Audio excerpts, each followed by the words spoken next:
Proclamação da Boa Nova de Jesus Cristo segundo São Lucas, capítulo 18, versículo 1 ao 8º, 29º domingo do tempo comum. Naquele tempo, Jesus contou aos discípulos uma parábola para mostrar-lhes a necessidade de rezar sempre e nunca desistir, dizendo: numa cidade havia um juiz que não temia a Deus e não respeitava homem algum. Caríssimos e caríssimas, eu sou Daniel Nonato. Obrigado a você pela presença, pela sua audiência. Hoje, domingão, somente no YouTube, não estamos no WhatsApp hoje, mas nós queremos falar um pouquinho com vocês.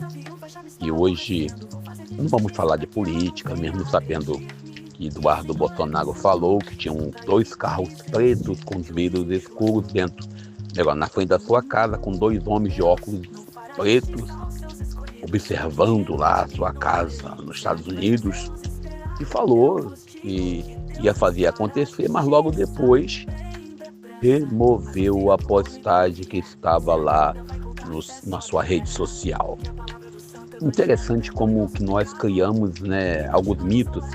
Depois de Marcos Rubio se reunir com o nosso embaixador, nosso representante lá nos Estados Unidos, as narrativas de Eduardo Bolsonaro e do filho ditador João Figueiredo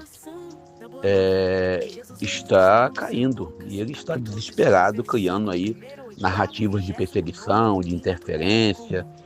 Traduzindo, nós estamos vivendo um momento onde o país está se encontrando. Só falta agora a gente conseguir comprovar e trazer para a nossa realidade mais melhoria para o povo. Porque eu acho que toda vez eu recebo de alguns amigos que votam no embusteiro chamado Bolsonaro, que o país está quebrado, que o país está mal. E você vai no mercado, você vai andar na condução, mesmo com o tarifaço, o nosso país não entrou na recessão e não virou uma Venezuela. Mas como esse grupo de pessoas aposta sempre no mal e no pior, e a frase "quanto pior, melhor", é algo que eles trabalham, eu não quero nem comentar mais nada, Vamos nós com o evangelho do dia antes que alguém me processe. Bom, na semana que passou, nossa liturgia nos apresentou um mosaico da perseverança e oração. E a gente vai celebrar isso nessa semana que nós entramos, Hoje nós temos o texto de Êxodo, capítulo 17, versículo 8 ao 13, quando Moisés ergue os braços durante a batalha contra Amaleque, e quando se cansa, Arão e Hur os sustenta. Uma imagem bem clara que a oração é comunitária, que não pode ser feita da maneira "vamos embora". E o salmo de hoje, o salmo 120, entre parênteses 121, nos lembra, de forma forte: o meu socorro vem do Senhor, que fez o céu e a terra. Mesmo diante da dificuldade, Deus é o nosso sustento.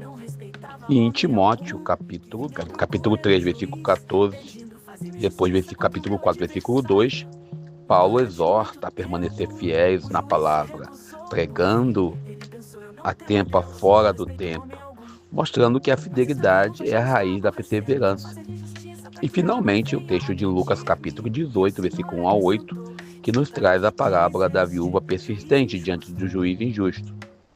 É um convite a uma oração pessoal, uma oração forte, um convite à oração sem desanimar, mesmo quando parece que Deus está em silêncio. Recordando que esse texto, Lucas 18, 1 a 8, ele é proclamado nesse domingo, 29º domingo do tempo comum, e também no 32º sábado do tempo comum. Ou seja, uma leitura que aparece 2 vezes em nosso calendário litúrgico: no calendário dominical, no ano C, e no calendário ferial, no calendário do meio de semana. Jesus nos coloca diante de 2 personagens. Primeiro, uma viúva e um juiz. A viúva representa os vulneráveis, os marginalizados, aqueles que não têm voz. O juiz, sem temor a Deus, simboliza a injustiça e o poder desumano. Mas a perseverança da viúva, sua insistência, consegue finalmente sensibilizar o juiz Falando em justiça, a gente sabe muito bem que, diante do país que nós vivemos, a justiça, mesmo sendo livre e democrática, muitas das vezes, vamos dizer assim, ela tem um quê. Por exemplo, você entra com ação na justiça, leva 3, 4 anos, e você vê muitas das vezes algumas empresas, inclusive instituições religiosas, pedindo recurso em cima de recurso para não cumprir aquilo que o direito lhe deu, aquilo que o direito lhe garantiu. E aqui está a chave. Se até um injusto cede diante da insistência, quanto mais Deus, que é justo e misericordioso, que ouvirá os que clamam dia e noite. A oração, portanto, não é um ritual. Não é um ritual, não é uma fórmula mágica com pó de piripim-pim. Não é vamos dizer assim, um jogo de palavras que você usa para abrir portas. Não é senha de banco e nem tampouco a oração é algo isolado. A oração em si não é um ritual vazio, mas um ato de resistência. É o grito de quem não aceita a injustiça e a exclusão. Em nossas lutas diárias, em nossas vivências no dia a dia, a perseverança na oração se manifesta na paciência diante do sofrimento, na solidariedade com quem sofre, no compromisso de transformar a realidade. A fé que nós vivemos não pode ser e não é um mero assentimento intelectual, mas uma fidelidade real e ativa ao Deus da vida. Mesmo quando, às vezes, nós ficamos questionando o silêncio de Deus. É a fé que nos ensina a resistir, que se mantém firme como Moisés, com os braços erguidos, como Paulo falando e pregando a palavra sem cessar. E, sobretudo, como essa viúva desse texto de Lucas, capítulo 18, versículo 1 a 8, que não desiste. A parábola de hoje também denuncia o clericarismo. É isso mesmo. A teologia da prosperidade. A fé verdadeira não é uma mercadoria nem espetáculo. Não é sobre pedir e receber, mas sobre permanecer fiel, transformar o coração e o mundo ao nosso redor, orando com atitudes e gesto concreto, e, sobretudo, com compaixão. A perseverança da oração, portanto, é pedagógica. Ela educa o coração, ensina a comunidade a ouvir e fortalece a esperança em tempo de violência, fome e abandono. Também em tempo em que nós vivemos a violência com o meio ambiente. A oração se manifesta no gesto simples das comunidades. Quando a comunidade partilha o pão, quando acolhe aqueles que estão sofrendo perseguições, quando escuta, quando desabafa. Cada ato da comunidade, como diria irmã Ângela, na época que eu era bem jovem, nos retiros na casa de oração, tem que ser um ato que nos leva à oração, e cada ato tem que revelar o reino de Deus. Quando Jesus pergunta, quando o Filho do Homem vier, encontrará fé sobre a terra? Ele lança um desafio. O desafio de viver a fé que resiste, que não se rende ao silêncio aparente, que não se curva diante do poder injusto.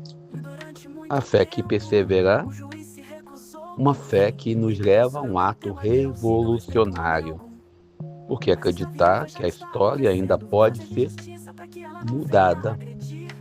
Ter fé, rezar, orar, falar com Deus é uma atitude revolucionária. E que a nossa oração se torne não apenas algo que nos desconecta com o mundo, mas que seja uma conexão verdadeira com as dores, os sofrimentos, as dificuldades. Hoje, no mundo inteiro, nós estamos celebrando o Dia Mundial da Missão e as igrejas, do Brasil vai estar fazendo a coleta solidária para as missões. Essa coleta das missões não é apenas uma coleta, é uma forma que nós podemos e devemos participar na vida missionária. Nós lemos o texto de ontem, de Lucas 10, 1 ao 9, quando nós celebramos São Lucas, Jesus fala para não levar 2 sacolas, para que o missionário viva, com aquilo que recebe durante a missão. E nós estamos acolhendo os missionários que estão pelo mundo. Que a nossa oração se torne um gesto também de oferta, de entrega, de fidelidade ao Evangelho. Que nossa oração se torne um clamor pela justiça, se traduza nessas ofertas. E também, a nossa oração também hoje nos leva aqui na região onde eu moro, na Diocese de Nova Iguaçu, celebrar o DNJ, Dia Nacional da Juventude. A juventude que vive num mundo onde tudo o que acontece no meu tempo era melhor. Nós temos aí adultos que vivem um saudosismo e tudo o que acontece diz que o jovem é culpado por isso, por aquilo. Um tempo atrás, conversando com um amigo da época de exército, ele falando mal da juventude, eu disse: essa juventude, se está indo por caminho errado, é porque nós, eu falo nós como pais, falhamos. Como é isso? É assim que funciona. Nós que somos pais, falhamos, porque essa juventude é filha de alguém. Geralmente nós colocamos toda a culpa e errado na juventude. Nós colocamos tudo aquilo que não funciona na juventude. O Evangelho de hoje, o Evangelho que nós estamos anunciando, pregando, onde nós temos uma viúva teimosa que não desiste, e nós às vezes desistimos fácil da juventude, de participar de grupos, de lutar por justiça, sobretudo, de dar mais uma chance àqueles que erraram conosco. O Evangelho de hoje fala de teimosia, e o juiz, quando fala é melhor atender antes que ela me agrida, e a gente vive um tempo onde a comunidade brasileira, os nossos irmãos brasileiros, nossos compatriotas, os patrícios, eles sabem o nome de todos os juízes do STF. E sabem mais do STF do que do futebol. Naquele contexto da década de 70 e 80, nós sabíamos mais do futebol do que do juiz. Mas o problema é que nós queremos que o juiz seja conforme o time de futebol. Jogue por nós, quando o juiz ele tem que aplicar a lei. E aplicar a lei, muitas das vezes, é complicado. É complicado porque a lei nem sempre vai ao nosso favor. Eu dizia isso para o professor Miguel, sábado retrasado, lá no encontro da pastoral operária. Eu dizia: a justiça, ela não trabalha por vingança. A justiça não trabalha por revanchismo. A justiça, ela não está a serviço de A ou de B. E se está no país chamado Brasil, temos um problema sério que devemos corrigir. E o interessante ainda, eu fico lendo alguns artigos e conversando com algumas pessoas loucas, desculpem pelo termo, os loucos, que diziam que queriam de volta a ditadura e agora dizem que vivemos uma ditadura e não está bom. Mas se nós estamos numa ditadura, que beleza, não é isso que vocês pediram? Então, não reclame. As suas orações foram atendidas. Ou mesmo, ex-primeira dama, ou terceira dama, como queiram chamar, que durante um dos cultos que fez dentro do momento da presidência da República anterior a essa, orou para que Deus removesse o demônio da presidência. E o marido dela perdeu a eleição. Então, será que o marido dela é o demônio? Instrumentizar a justiça, instrumentizar a oração é algo que acontece em nossas comunidades. Se a oração não é se a coisa acontece de acordo com a nossa vontade, ou se a coisa acontece também, às vezes, da forma que alguém fala assim quis o Espírito Santo. Interessante que nós precisamos que nossa oração se torne um fio de esperança, que cada clamor de justiça se traduza em gestos concretos de compaixão e que a fé, mesmo diante do deserto da vida, nos encontre amanhecidos na esperança, como aquela viúva, como Moisés, como Paulo, que possamos aprender a orar com insistência, mas também agir com graça e amor. Eu vou parando por aqui hoje, agradeço a você pela sua paciência, pela sua presença, pela sua audiência, para que possamos ser fiéis ao amor do Senhor que nos chama à vida. Feliz domingo, feliz dia da missão, parabéns à juventude. Fiquemos com Deus e até o próximo encontro, se Deus quiser. E não esqueça, se inscreva no canal, deixe o seu like e nos ajude a continuar produzindo. Eu sou Daniel Nonato. Mas esta viúva já me está aborrecendo. Vou fazer-lhe justiça para que ela não venha agredir-me. E o Senhor acrescentou: escutai o que diz este juiz injusto.